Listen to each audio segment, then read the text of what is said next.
हाँ,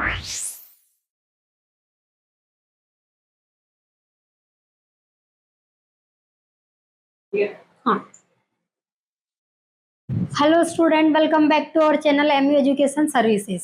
हम यहाँ एमबीए सेकेंड सेमेस्टर का एक सब्जेक्ट प्रोजेक्ट मैनेजमेंट कवर कर रहे हैं।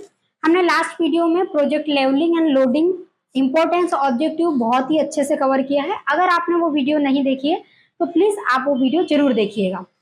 आज हम पढ़ने वाले हैं प्रोजेक्ट मॉनिटरिंग, जो है यूनिट 5 का फर्स्ट टॉपिक हमने लिया हुआ है project monitoring. Project monitoring, monitoring word से आप समझ सक रहे किसी भी चीज की निगरानी करना।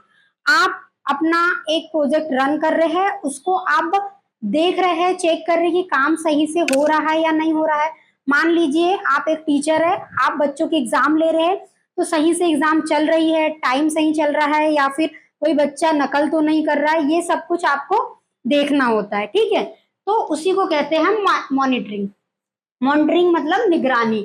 ठीक है, सबसे पहले हम देखते हैं प्रोजेक्ट मॉनिटरिंग क्या होता है। इसकी अगर हम डेफिनेशन देखेंगे तो project monitoring is the process of continuously observing, measuring and reviewing project activities to ensure that the project is processing to the plan. जो हमारा प्लान चल रहा है, जो हमारा प्रोजेक्ट चल रहा है, एक्टिविटीज चल रही है, वो कंटिन्यू चलती जा रही है। ठीक है, हम उसकी प्रोग्रेस हो रही है, नहीं हो रही है, कहाँ पर रुकावट आ रही है, ये सब कुछ हमें देखना होता है। ठीक है, इसे एग्जाम्पल से हम ऐसे देख सकते हैं। मान लीजिए एक टीचर है, वो एग्जाम सेंटर में एग्जाम ले रहा है, स्टूडेंट पर क्या कर रहा है, नजर रख रहा है, निगरानी रख रहा है कि बच्चा सही से बैठा हुआ है कि नहीं, सही एग्जाम चल रही है कि नहीं, कहीं वो नकल तो नहीं कर रहा है, कहीं उसने कैमरा, मोबाइल, ये सब कुछ तो नहीं रखा है। ठीक है, तो इसको कहते हैं हम मॉनिटरिंग करना।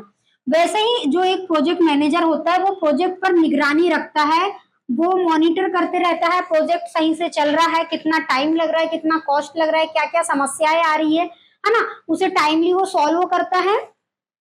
उसे क्या कहते हैं हम, प्रोजेक्ट मॉनिटरिंग कहते हैं। ठीक है, प्रोजेक्ट मॉनिटरिंग की क्यों जरूरत पड़ती है, सबसे पहले हम बात करते हैं प्रोजेक्ट मॉनिटरिंग की क्यों जरूरत पड़ती है।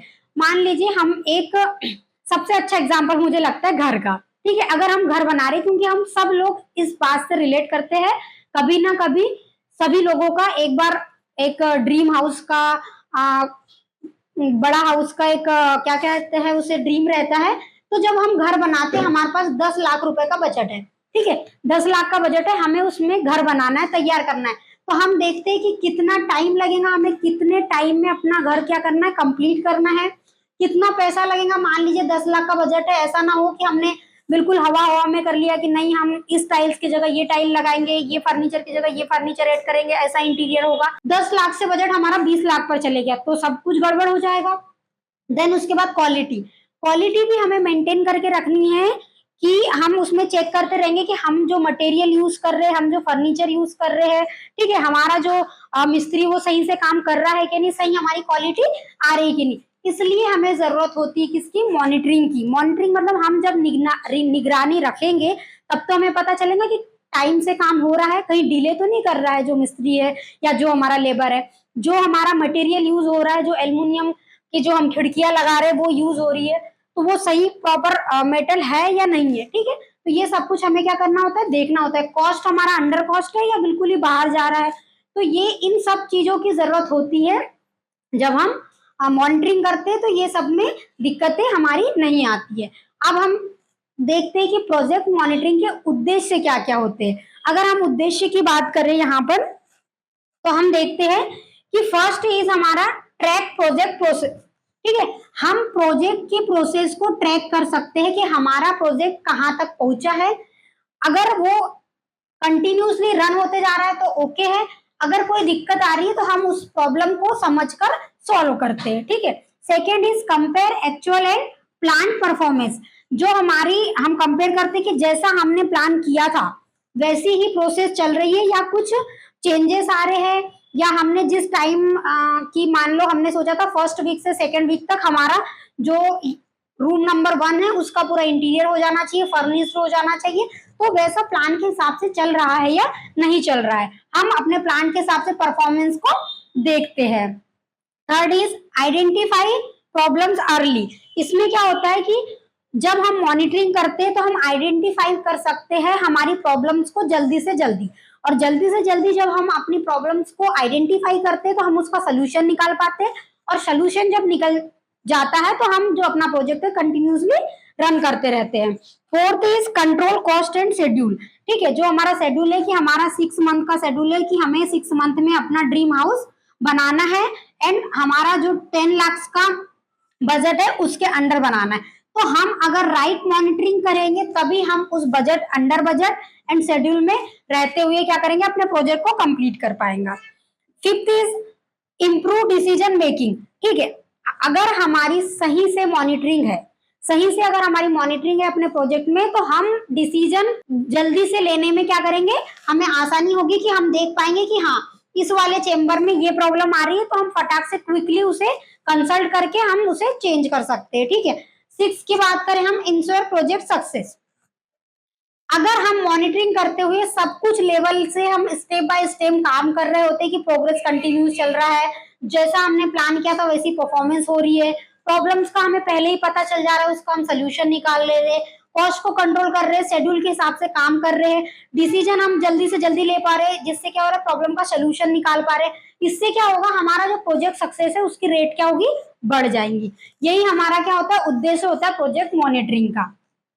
इसके बाद हम देखते हैं कि प्रोजेक्ट मॉनिटरिंग के फीचर्स क्या क्या होते हैं, देन उसके बाद हम देखेंगे कि इसकी प्रोसेस क्या होती है। अब हम बात करते हैं फीचर्स की।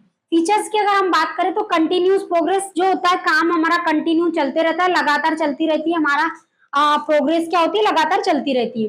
Second is performance measurement. ठीक है, मेजरमेंट की अगर हम बात करते हैं परफॉर्मेंस की, कि मान लीजिए कि हमारी जो तैयारी है, जो प्रोग्रेस है वो चलती जा रही है, हम देखते हैं कि जो हमारी प्रगति है वो बिल्कुल हम माप सकते हैं कि हमने कितना काम किया हुआ है। ठीक है, हमारे काम की प्रगति को हम माप सकते हैं। Third is early warning system.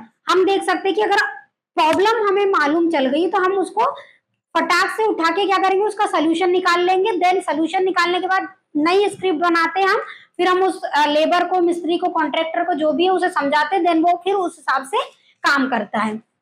Fourth is feedback system. Feedback system कोई भी प्रोजेक्ट का बहुत ही ज्यादा इंपॉर्टेंट सिस्टम होता है, बिकॉज इससे हमें पता चलता है कि हमने जो काम किया है उसमें और बेहतर कैसे किया जा सकता है, या हमारे प्रोजेक्ट में क्या क्या कमियां थी, हमने किस किस पॉइंट पे मिस्टेक की है। ठीक है, तो जानकारी मिलती है मैनेजर को और वो उस हिसाब से चेंजेस करता है। Fifth is corrective action support. ठीक है, इसको हम समझते हैं कि गलतियों को सुधारने का हमें मौका मिलता है, और हमारी गलतियों से हम सीखकर नई ऐसी स्ट्रेटेजी बनाते हैं, जिससे क्या होता है कि हम अपने प्लान को और भी ज्यादा बेहतर कर पाते हैं। ठीक है, तो ये हमारे फीचर हो गए। देन इसके बाद हम देखते हैं कि प्रोजेक्ट मॉनिटरिंग की प्रोसेस क्या होती है। प्रोसेस की अगर हम बात करें तो सेट स्टैंडर्ड। सबसे पहले हम स्टैंडर्ड को सेट करते हैं कि हमारा लक्ष्य क्या है। एक प्रोजेक्ट, हमने मिनी प्रोजेक्ट या बड़ा प्रोजेक्ट हम बनाते हैं कि हमारा प्रोजेक्ट है 6 मंथ में हमें एक ऐप डेवलप करना है, एक ऐप बनाना है, उसमें क्या क्या काम होगा, कितना बजट होगा, कितने टाइम में काम होगा, कितने लोग यहाँ काम करेंगे, कौन सा व्यक्ति कौन से काम को करेगा, ये हमने डिसाइड कर लिया। Second is collect information. Then अब सब हमारी जो डिपार्टमेंट बन चुका है, अब वो अपने अपने स्किल के अनुसार, अपने अपने इंफॉर्मेशन के अनुसार सारा कुछ कलेक्ट करेंगे कि जो मार्केटिंग टीम है वो कैसे मार्केटिंग करेंगी, जो मैनेजर है वो कैसे सिस्टम को मैनेज करेगा, सैलरी कैसे कैसे डिवाइड होगी, ठीक है, स्ट्रक्चर कैसा होगा, ये सब कुछ हम क्या करते हैं, इंफॉर्मेशन कलेक्ट करते हैं। Third is measure actual performance. ठीक है, हम देखते हैं कि वास्तविक जो है प्रगति मैप के हिसाब से चल रहा है कि नहीं, जो हमने इंफॉर्मेशन कलेक्ट की है, जिस जिस डिपार्टमेंट को वो दिया हुआ है काम, वो प्रॉपरली उसी जो डेडलाइन के हिसाब से, उसी मैप के हिसाब से वो काम कर रहा है या नहीं कर रहा है। Fourth is find deviation. हम देखते हैं कि अंतर गैप को हम पहचानते हैं कि मान लीजिए हमने 1 वीक से 2 वीक में इतना काम को डिसाइड किया हुआ था, तो इतने टाइम में ये काम हमारा कंप्लीट हुआ है या नहीं। अगर नहीं हुआ है तो हम आगे मैनेजर, जो टीम लीडर है, उसे गाइड करेंगे, टीम लीडर अपने एम्प्लॉय को गाइड करेंगे, ताकि जो ये गैप है उस गैप को हम खत्म कर पाए, अपना काम टाइम पर कंप्लीट कर पाए। ठीक है, फिफ्थ हम बात करते हैं कंपेयर विद प्लान। हम प्लान को कंपेयर करते रहते हैं टाइम टू टाइम।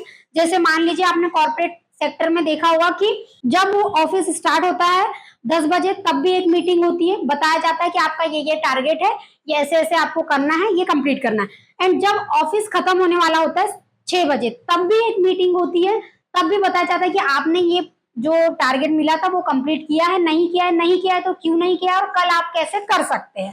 ठीक है, तो ऐसे हम कंपेयर करते हैं अपने प्लान को। इससे क्या होता है, हम कल और भी ज्यादा बेहतर काम कर सकते हैं। टेक करेक्टिव एक्शन, ठीक है। फिर हम क्या करते हैं कि सुधारात्मक कदम बढ़ाते हैं। हम अगर हम अपनी गलतियों को पकड़ पाते हैं, हम उस गलतियों को सुधारते हैं, कल के इसमें नया प्लान बनाते हैं, नई स्ट्रेटेजी बनाते हैं। ठीक है, तो ये हमारी प्रोसेस हो जाती है किसकी, प्रोजेक्ट मॉनिटरिंग की। आई होप आपको ये प्रोजेक्ट मॉनिटरिंग समझ आई हो। अगर आप एमबीए का एग्जाम देने के लिए जा रहे हैं तो सबसे इजी तरीका है मॉनिटरिंग को समझने का। आप ऐसे समझ सकते हैं किसी भी चीज की निगरानी करना। अब आप वो हाउस से ले सकते हैं, अपने घर से ले सकते हैं, या मान लीजिए आप एक जो मदर होती है वो अपने बच्चों को कैसे छोटे से बड़ा करती है, वो कैसे कैसे स्टेप बाय स्टेप उसकी निगरानी करती है। जब बच्चा बहुत ज्यादा छोटा होता है तो उसकी फीडिंग का ध्यान रखा जाता है, फिर उससे वो थोड़ा बड़ा होता है तो हम देखते हैं कि बच्चा कहीं बाहर ना चले जाए, मिट्टी तो नहीं खा रहा है, समझ रहे हो, ये सब मॉनिटरिंग का पार्ट है। देन फिर वो थोड़ा बड़ा होता है तो उसे KG1 नर्सरी में कैसे एडमिशन देना है, क्या क्या चीजों का ध्यान रखना है, उसके खाने का कैसा ध्यान रखना है, ये सब मॉनिटरिंग का पार्ट है। देन फिर वो किस स्कूल में जाएगा, किस कॉलेज में जाएगा, किस स्ट्रीम में जाएगा, ये ऑल टोटल मॉनिटरिंग का पार्ट है। आप ऐसे बहुत सारे एग्जाम्पल्स आप अपने एग्जाम में लिख सकते। आई होप आपको ये वीडियो बहुत पसंद आई हो। हमारे चैनल को सब्सक्राइब करें, लाइक करें और ज्यादा से ज्यादा शेयर करें। मिलते हैं हम आपसे नेक्स्ट वीडियो में।